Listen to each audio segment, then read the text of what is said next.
সবাইকে স্বাগত। সবাই ভালো আছো, আমিও ভালো আছি। আজকে আমি একটা রেসিপি শেয়ার করছি আপনাদের সাথে। আপনারা দেখুন প্রথম থেকে পুরো শেষ পর্যন্ত।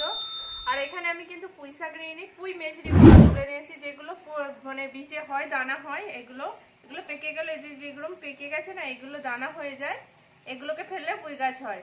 আমি সেইগুলো নিয়ে আজকে রান্নাটা বানাবো, আপনারা দেখতে থাকুন প্রথম থেকে পুরো শেষ পর্যন্ত। আর আমি এখানে কি কি নিয়েছি, বেগুন নিয়েছি, মূলো নিয়েছি, আর এই পুঁই মেচড়িগুলো নিয়েছি। কোনো কিছু দেখুন ডাটা নিয়ে না, কিছু না, এই পুঁই মেচড়ি যেগুলো সেগুলোই নিয়েছি, আর আলু নিয়েছি। এবার আমি কাটতে রয়েছি, আপনারা দেখুন। এখন এই যে এখানে যে লাল লাল গুলো আছে না, এগুলো আমি ফেলে দিচ্ছি। এগুলো একটু টক লাগবে, এগুলো ভালো লাগবে না, স্রেফ কাঁচাগুলোই ভালো লাগে। এই দেখুন যেগুলো লাল লাল আছে আমি সেগুলো একটু ফেলে দিচ্ছি। এর কালারও হয়ে যাচ্ছে, হাতটা কত সুন্দর। এবার এগুলোকে আমি কেটে নিচ্ছি, এরকম করে আমি কেটে নিচ্ছি। এই দেখুন যেগুলো একটু বড় বড় আছে সেগুলোকে আমি একটু ছোট করে নিচ্ছি, নাহলে এটার কাটার মধ্যে কিছু নেই তেমন কিছু।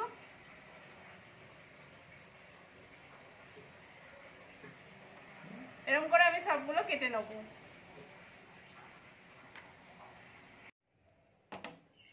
দেখুন এখানে আমি কেটে নিয়েছি পুরো ছোট ছোট করে। এই দেখুন মূলোটাও কেটেছি, বেগুনটাও কেটেছি, আলুটাও কেটে নিয়েছি ছোট ছোট করে। পুঁই মচড়িটাও আমার পুরো কাটা হয়ে গেছে।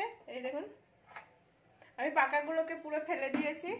এখানে তেলটা গরম করতে দিয়েছি, তেলটা আমার গরম হয়ে গেছে। এবার আলু বেগুনগুলো তুলে দেবো।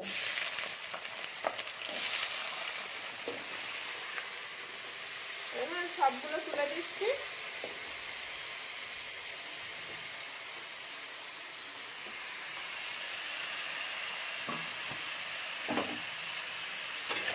একটু নেড়ে নিচ্ছি এটাতে তেলের সাথে ভালো করে।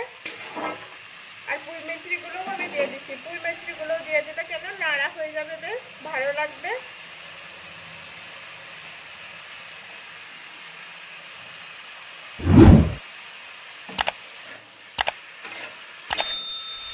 আমি নেড়ে নিয়েছি, এর মধ্যে আমি একটু নুন দেবো। নুন দিয়ে দিচ্ছি, নুন দিয়ে ভালো করে নেড়ে নিচ্ছি। নেড়ে আমি ঢাকা দিয়ে দেবো, তাহলে পুঁই মেচড়িটা একটু সিদ্ধ হয়ে যাবে, আলুগুলোও হয়ে যাবে। এই দেখুন আমি ঢাকা দিয়ে দিচ্ছি। এবার বাকি মশলাটা আমি বানিয়ে নিচ্ছি। এখানে আমি সরষে নিয়েছি আর পোস্ত নিয়েছি। পোস্তর ভাগটা দু চামচ আছে, আর সরষেটা 1 চামচ আছে। এটা একসঙ্গে আমি বেটে নেবো।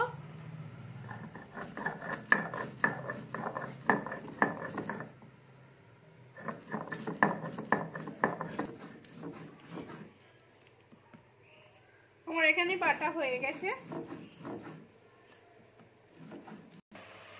আমি খুলে দেখছি, একটু নেড়ে নিচ্ছি এটা।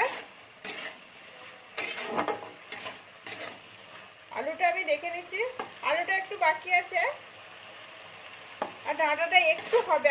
আর একটা আমি ঢাকা দিয়ে দেবো, আর একবার ঢাকা দিয়ে একটু রেখে দেবো, তাহলেই আমার হয়ে যাবে এটা সিদ্ধ।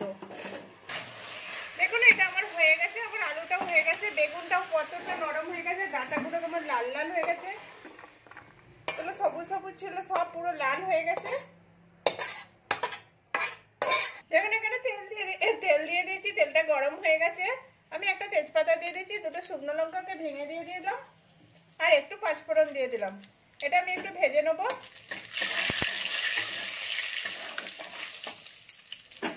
দেখুন এখানে আমার ভাজা হয়ে গেছে। এবার আমি এখানে পেঁয়াজ কুচি করে রেখেছিলাম, পেঁয়াজগুলো কুচি করে সেগুলোকে আমি দিয়ে দিচ্ছি। এগুলোকে আমি একটু ভেজে নেবো লাল লাল করে।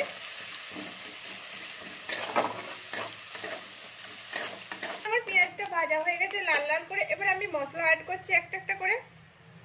আধা চামচ হলদি গুঁড়ো দিলাম, 1 চামচের মতো আমি লঙ্কা গুঁড়ো দিচ্ছি, আধা চামচ জিরে পাউডার দিলাম, আধা চামচ ধনে পাউডার দিলাম। আর এখানে আমি যে সরষে আর পোস্তটা বেটে রেখেছিলাম সেটা দিয়ে দিচ্ছি। সরষে আর পোস্ত একসঙ্গে এই জন্যই দিলাম, খেতে খুব সুন্দর টেস্ট লাগে আর ভালো লাগে, ওই জন্যই দিলাম। শুধু পোস্তর একটা টেস্ট আলাদা, সরষে পোস্ত দিলে তার টেস্টটা আলাদা লাগে, ওই জন্য আমি সরষে পোস্ত পাইল করে বানালাম। এই দেখুন আমি এটা একটু মশলাটা করে নিচ্ছি। দেখুন আমার মশলাটা হয়ে গেছে। এবার আমি যে ভেজে রেখেছিলাম সবকিছু সেগুলো দিয়ে দিচ্ছি। দিয়ে মশলাটার সাথে ভালো করে আমি ভেজে নেবো।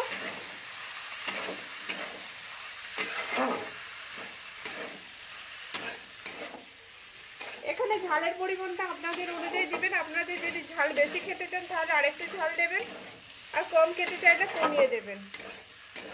এখানে আমার কষা হয়ে গেছে, আমি এবারে জলটা দিয়ে দিচ্ছি। আর আমি একটু পেঁয়াজের ভাগটা বেশি দিয়েছি, পেঁয়াজটা দিলে একটু মিষ্টি মিষ্টি লাগবে। এবার আপনারা যদি চিনি দিতে চান তাহলে পেঁয়াজের ভাগটা একটু কমিয়ে দেবেন।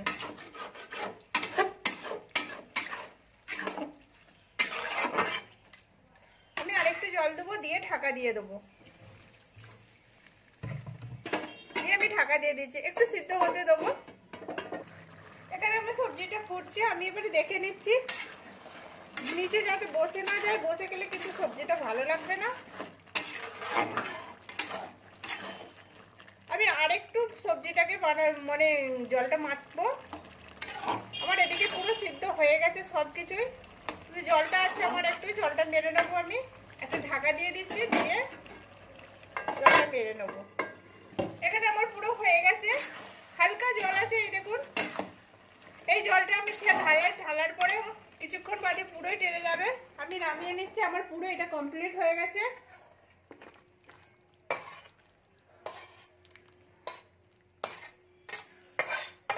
সরষে আর পোস্ত দিয়ে এটা খুব সুন্দর সেন্ট আসছে।